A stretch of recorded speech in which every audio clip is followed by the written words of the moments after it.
ஸ்டாலின், உதயநிதி, சபரீசன் உள்ளிட்டோரின் ஊழலை அம்பலப்படுத்துவோம், ஒரே குடும்பமாக நின்று திமுக கூட்டணியை எதிர்ப்போம் எனவும் மத்திய அமைச்சர் பியூஷ் கோயல் பேட்டி.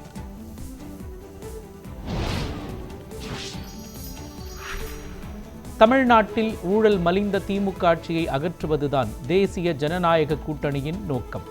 மத்திய அமைச்சர் பியூஷ் கோயல் பேச்சு.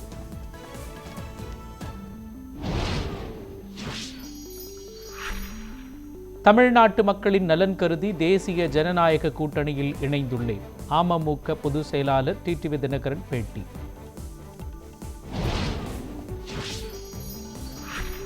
வருகிற 23ஆம் தேதி மதுராந்தகத்தில் நடைபெறவுள்ள பிரதமர் மோடியின் மாநாட்டில் இபிஎஸ், டிடிவி தினகரன் ஒரே மேடையில் ஏறுவார்கள். மத்திய இணையமைச்சர் எல் முருகன் உறுதி.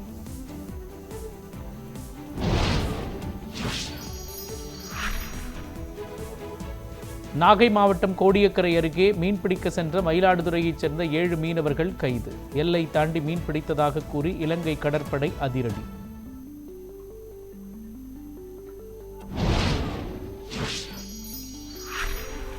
எழுபத்தி 7வது குடியரசு தின அணிவகுப்பின் 2ஆம் நாள் ஒத்திகை நிகழ்ச்சி சென்னை காமராஜர் சாலையில் நடைபெற்றது. முப்படை வீரர்கள், பள்ளி மாணவர்கள் உள்ளிட்டோரின் அணிவகுப்பு ஒத்திகை நடைபெற்றன.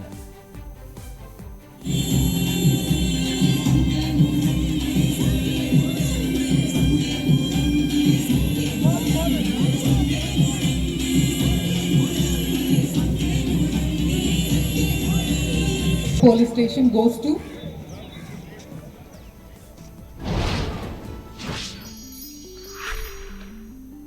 தமிழக சட்டப்பேரவை கூட்டத்தொடரின் 2ஆம் நாள் கூட்டத்தில் மறைந்த முன்னாள் சட்டமன்ற உறுப்பினர்கள் உள்ளிட்டோருக்கு இரங்கல் தீர்மானம். நாள் முழுவதும் சட்டப்பேரவை ஒத்திவைக்கப்படுவதாக அறிவிப்பு.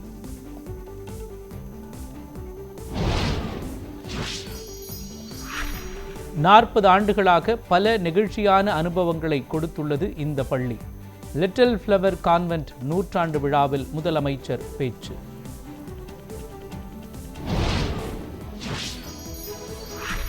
ஓ பன்னீர்செல்வம் ஆதரவு எம்எல்ஏவான வைத்திலிங்கம் தனது எம்எல்ஏ பதவியை ராஜினாமா செய்தார். திமுகவில் இணைந்தார் வைத்திலிங்கம்.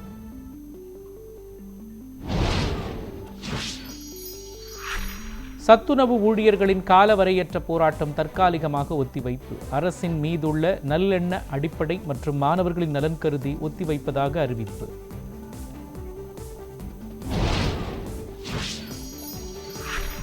நகராட்சி நிர்வாகத்துறையில் பல்வேறு பணியிட மாறுதலுக்கு 365.87 கோடி ரூபாய் லஞ்சமாக வழங்கப்பட்டுள்ளது.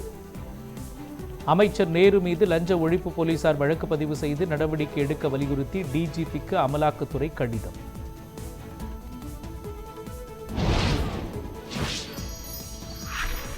இரண்டாவது பதவிக்காலத்தின் 1ஆம் ஆண்டை நிறைவு செய்தார் அமெரிக்க அதிபர் ட்ரம்ப். வெனிசுலா அதிபர் நிக்கோலஸ் மதுரோ உலக நாடுகள் மீது கூடுதல் வரி விதிப்பு உள்ளிட்ட அதிரடி நடவடிக்கைகளை மேற்கொண்டார்.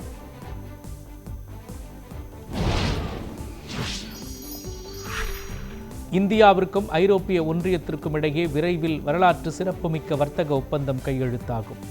ஐரோப்பிய ஆணையத்தின் தலைவர் தகவல்.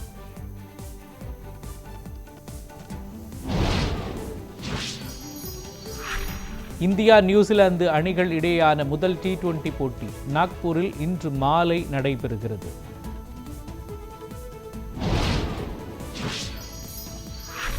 மகளிர் பிரீமியர் லீக் கிரிக்கெட் தொடர்.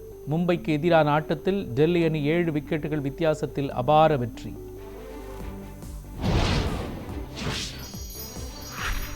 ஆஸ்திரேலியாவில் நடைபெற்று வரும் பிக் பேஷ் லீக் கிரிக்கெட் தொடர் பிளே ஆஃப் சுற்றில் சிட்னி சிக்ஸர்ஸ் அணியை வீழ்த்தி இறுதிப் போட்டிக்குள் நுழைந்தது பெர்த் ஸ்கார்ச்சர்ஸ் அணி.